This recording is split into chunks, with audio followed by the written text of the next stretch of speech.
오늘은 법인 전환 절세에 관련된 부분에서 영업권 평가 그리고 법인 전환 방법 이 두 가지 주제를 가지고 오늘도 역시 백문영 부소장님 모셨습니다. 예, 오늘은 법인 전환할 때 가장 중요한 이슈 중에 하나가 이제 영업권 평가입니다.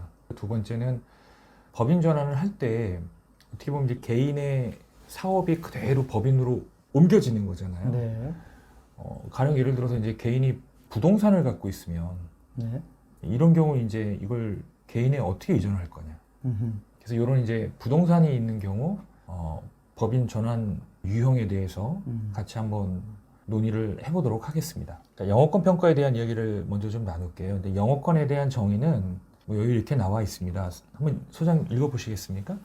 영업권의 정의. 사업의 양도, 양수 과정에서 양도, 양수 자산과는 별도로 양도 사업에 관한 허가, 인가 등 법률상의 지위, 사업상 편리한 지리적 여건, 영업상의 비법, 신용, 명성, 거래선 등 영업상의 이점 등을 감안하여 적절한 평가 방법에 따라 유상으로 취득한 금액.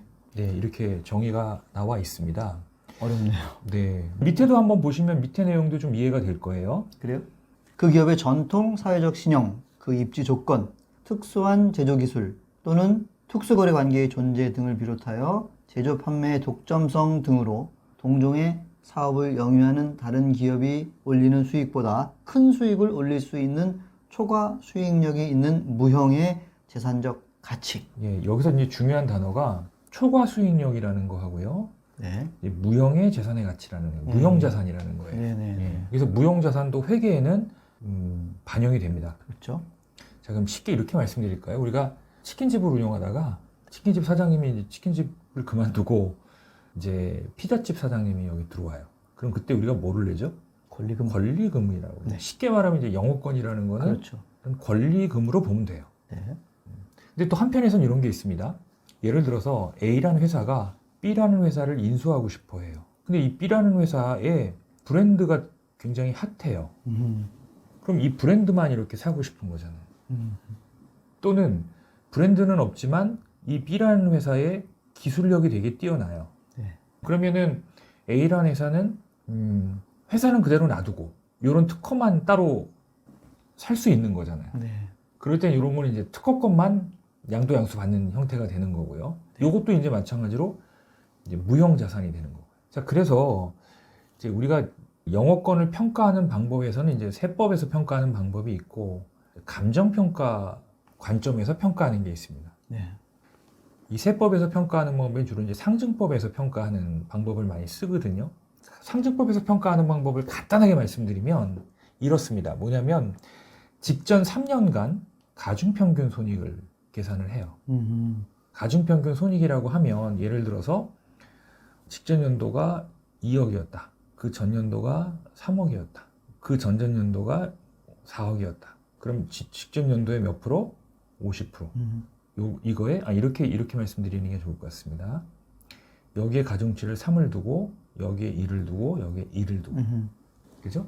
이렇게 해서 계산한 금액을 6으로 나누면 가중평균 손익이라는 게 나와요. 네. 제가 아까 초과 수익률이라고 그랬죠. 그럼 이 가중평균 손익률에 상응하는 초과 수익률이라는 게 뭐냐? 자본의 순자산을 말하는 겁니다. 자산에서 부채를 뺀 순자본의 10%를 초과하는 손익, 이걸 초과 수익률이라고 보는 거예요.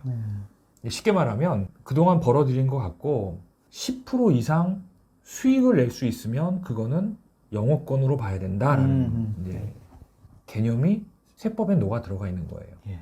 근데 이제 실제 평가할 때 감정평가 방법은 이런 식으로 평가하지는 않습니다. 감정평가 방법으로 평가할 때는 뭐 수익환원법이라든가 여러 가지 방법이 있어서 이제 감정평가법인에서 평가를 해줘요. 네. 그러면 통상 이제 그 평가된 금액을 영업권에 반영을 하게 되는 거죠. 영업권에 반영한다는 의미는 여기서 한번 말씀을 드려볼게요. 자, 영업권이 예를 들어서 10억이 나왔어요. 그러면은 개인이 일단 자산이 있고 부채가 있을 거 아닙니까? 네. 여기서 뺀 순자산이 있을 거 아니에요. 네. 이 순자산에다가 영업권이라고 하는 10억을 같이 법인에 양도하게 되는 거죠. 그럼 법인에 양도했기 때문에 대가를 받아야 되겠죠. 그렇죠. 그런데 이 영업권은 이게 아까 무형재산이라고 말씀드렸잖아요. 그리고 어쨌든 이 10억은 개인 사업주 입장에서는 소득이잖아요. 그렇죠. 그동안에 본인이 개인 사업을 키운 거에 대한 보상인데 소득입니다. 네. 소득엔 당연히 세금이 붙죠. 그런데 이 영업권에 대한 세금은 60%를 필요 경비로 인정해주고 40%만 소득으로 잡아요. 이 기타 소득이기 때문에 그렇습니다.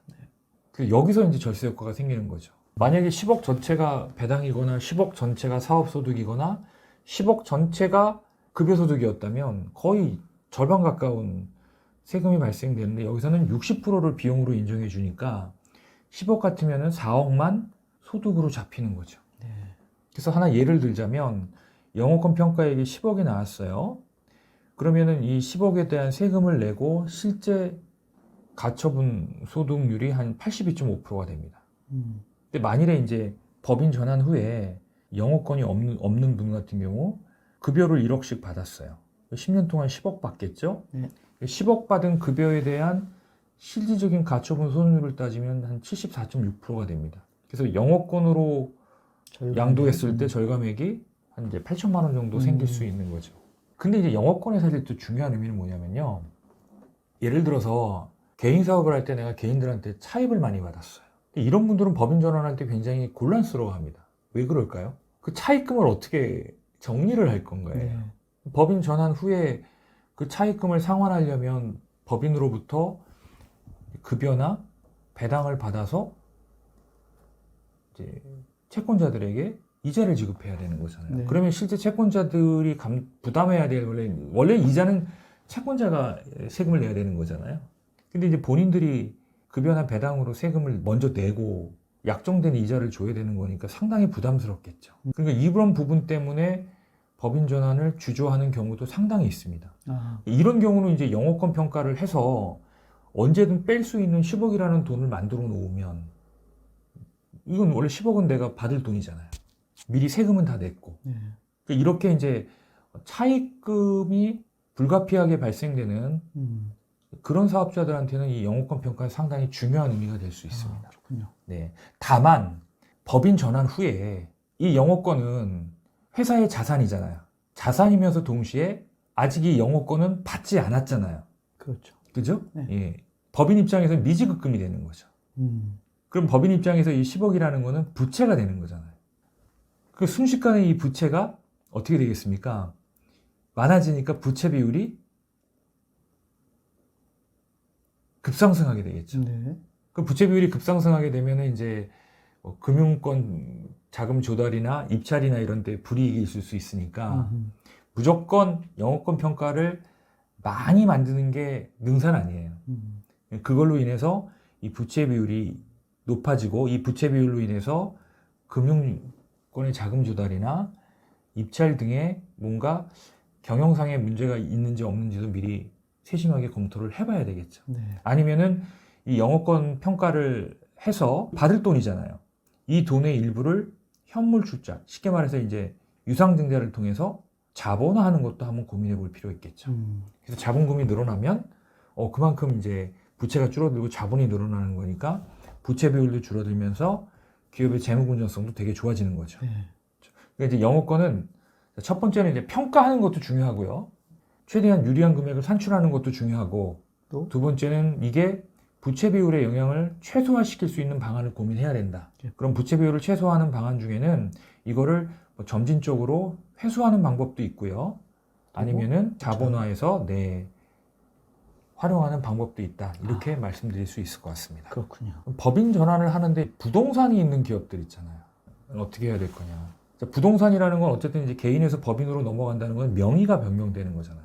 네. 명의가 변경되면 이거는 실질적으로 소유가 바뀌는 거예요. 그럼 이건 양도란 말이죠. 그렇죠. 양도라면 이제 양도소득세라는 걸 내야 돼요. 누가 내야 될까요? 개인이 법인에게 양도하는 거잖아요. 네. 그럼 양도 차익에 대해서 개인이 세금을 내야 되잖아요. 네.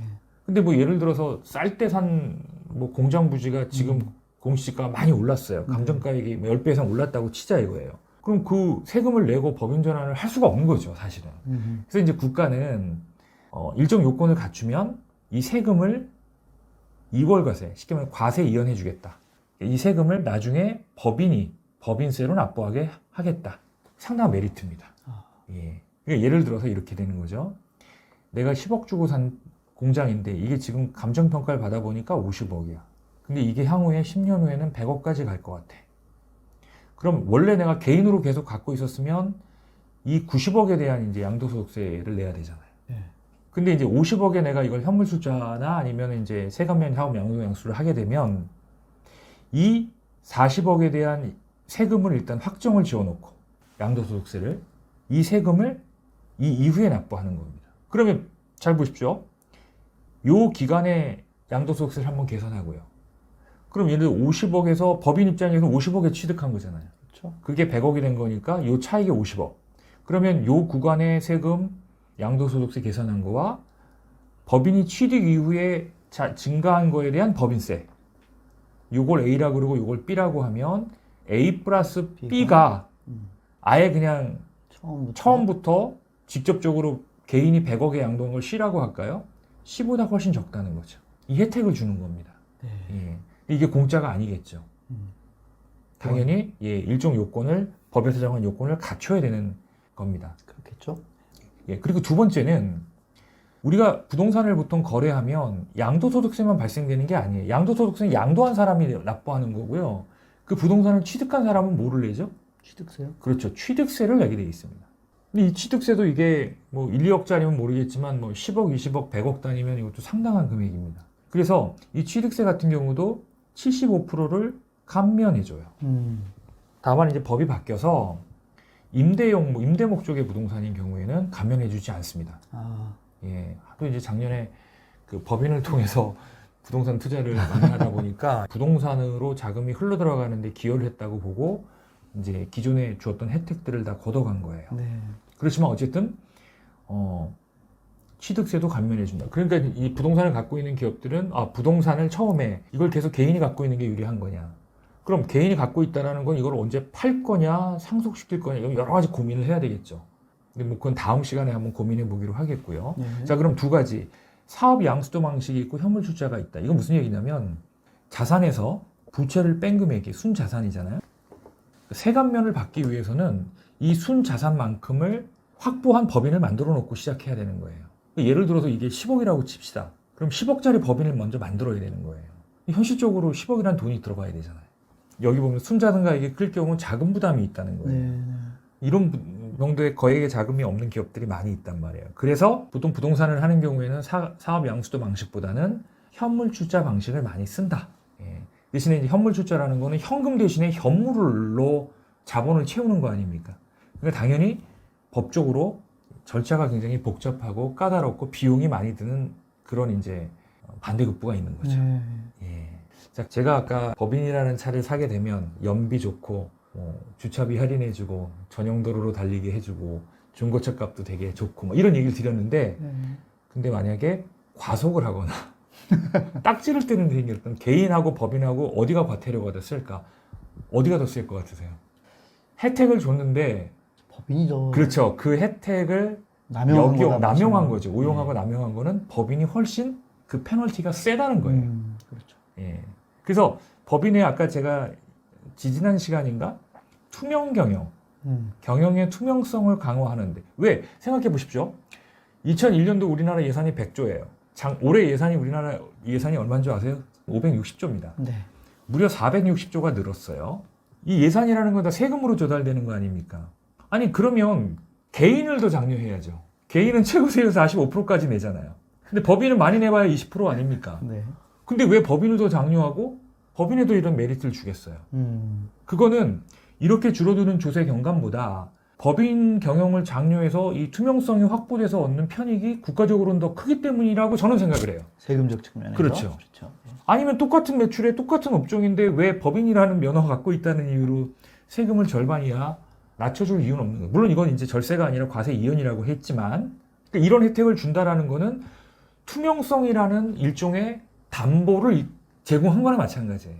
우리가 개인 신용담보로 신용대출 받듯이 법인이라는 투명 경영을 하겠다라는 묵시적인 약정을 하고 내가 이런 과세 이연 혜택을 받은 거예요. 근데 그 원칙을 내가 이행하지 않은 거죠. 그렇군요. 그럼 대표적으로 투명 경영에 문제가 되는 게 뭐예요? 탈세죠.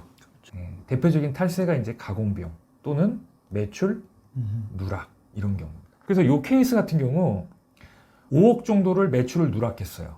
또는 5억 정도를 없는 비용을 있는 것처럼 만들어서 소득을 줄였어요. 네. 근데 그럴 때 이제 이게 적발되면 어떤 문제가 생기냐. 개인은 아까 제가 말씀드렸죠. 딱지 뗄 때 비용이 한 3억 2천 되는데 법인은 한 3억 7천 그래서 6천만 원 정도 더 많은 페널티를 부담하게 된다. 네. 그러니까 내가 법인에서 얻는 혜택은 투명 경영을 담보로. 투명 경영은 뭐냐?